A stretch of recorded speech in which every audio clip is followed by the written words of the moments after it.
Pinapakalat ng nasa kabilang grupo itong mga DDS na to ay meron daw sakit.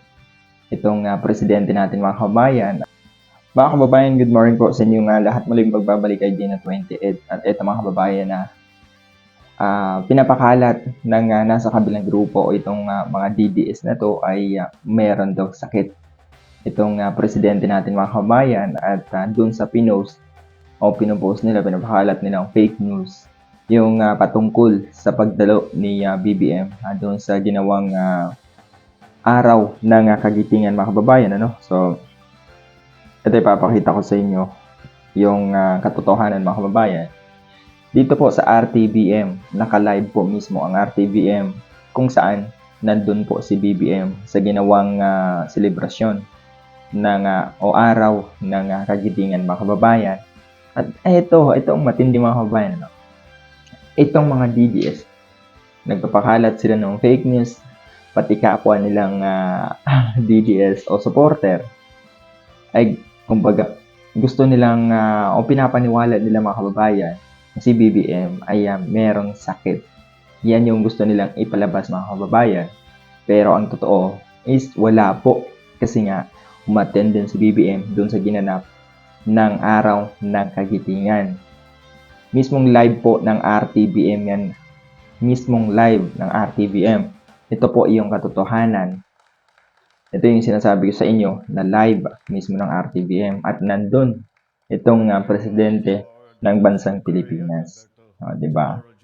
Ganyan ka-solid itong presidente na to. Talagang tuloy-tuloy sa kanyang pagtatrabaho. Diba? Ito naman sa kabila, tuloy-tuloy sa paninira sa ating presidente. Dahil nga, ang pinapakalat nila is kasi ganyan, may sakit itong presidente natin. Ginawang, alam niyo, ang nakakaano dito mga kababayan, sinabi pa nila na ganito, may ka-double daw. May ka-double daw. Ganyan po sila kasi ka-interesado na manira sa presidente ng Pilipinas, di ba? So pasensya na medyo maling boses natin kasi kakagising ko lang mga kabayan eh. At ito yung mga hindi na natin matiis tong nasa mga comment o nakikita natin sa newsfeed na pinapakalat nitong nasa kabilang grupo na kung saan may sakit yung presidente at ginawa pa nga nila yung kanina sinabi sa inyo. Sinabi pa nila na may ka-double tong presidente natin. Di ba ganyan po sila kalupit? Ewan ko na nangyari dito. Ano ba talagang gusto nila mangyari sa ating bansang Pilipinas, mga kababayan? Na bakit wala na silang ginawa kundi puro paninira sa ating presidente. So kahapon po yan April 9 po. Araw ng kagitingan, yun po 84th anniversary ng araw ng kagitingan. So April 9. So nasa isang cellphone. Ito fast forward natin Araw ng kagitingan. Sampalin natin sila ng katotohanan. At ito pa matindi. Itong na to, yan. Sabi nila daw, yun nga yung paulit-ulit na yun na sinasabi natin. So ito si BBM. Ayan po. Mismo, naka-live ito Ayan live. Was live. Ibig sabihin, kahapon kasi ito naganap mga kababayan. Kahapon po, So, naka-live sila habang nagsasalita itong presidente. Tapos, ang nakikita natin lagi sa April 9, 2025. Di ba, edit? Parang sila pang nagpapakalit ng fake news. Pero ito, malaking sampal ito sa kanila. Hindi na ba sila nawa sa kanilang mga kababayan na pinapaniwala nila? O kumbaga gusto lang nila makahakot ng marami pang maniwala, di ba? Pero hindi naman kasi alam naman natin kung gaano katalino ang tao.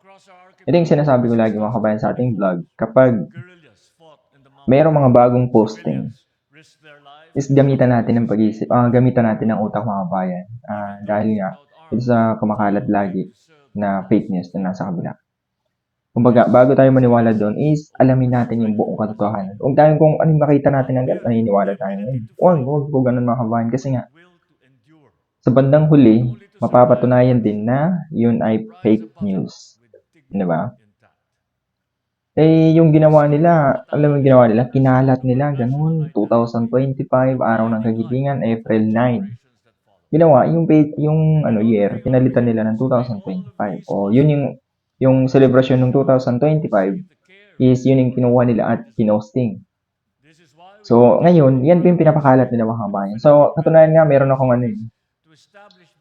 friend sa Facebook, ganyan, friend sa Facebook.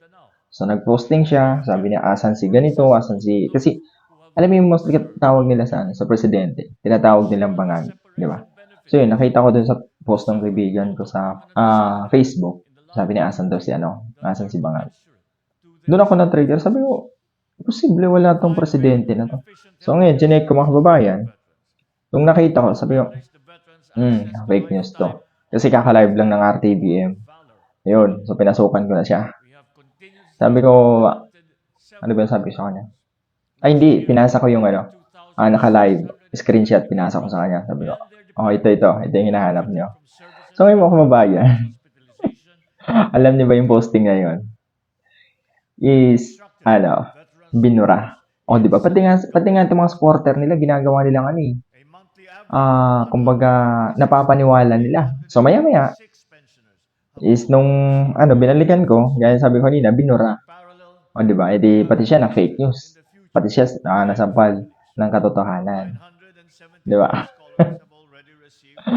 Napakalupit nila magpakalat ng fake news sa bansang Pilipinas. Grabe. Pero huwag kayong mag-alala mga kababayan kasi nandito kami na tunay na sumusuporta sa administrasyon upang iparating sa mga kababayan natin na pinapaniwala nitong nasa kabilang kampo, nasa kabilang grupo. Alam nyo, kung ang hangad nila is pagpapaganda sa bansang Pilipinas, di sana tinutulungan nila yung mga malalaking media na ipakalat yung ginawa ng presidente, kung ano yung nangyayari sa presidente. Hindi yung nagpapakalat sila sa mga negatibo na wala naman. Kumbaga, hindi naman totoo, di ba? So, kape muna tayo kasi sobrang aga pa dito mga kababayan sa Pilipinas. Ayan, ano pa lang? Anong oras na ba? 5. Ayun, 5:25 na. Ayan. So, maraming salamat sa lahat ng mga sumusuporta sa administrasyon at dun sa mga kababayan natin na hindi sila agad-agad na naniniwala sa mga pinapakalat na itong nasa kabilang kampo. Diba? So, lagi ko yung sinasabi mga kabayan is suportahan natin ang administrasyon dahil siyang presidente, di ba, ng Pilipinas. At kita niyo naman, kahit ano yung batikos ng nasa kabilang kampo, tuloy-tuloy pa rin sa kanyang pagtatrabaho. So, lang mga kabayan, maraming salamat sa lahat ng solid na sumusuporta. I din na 28.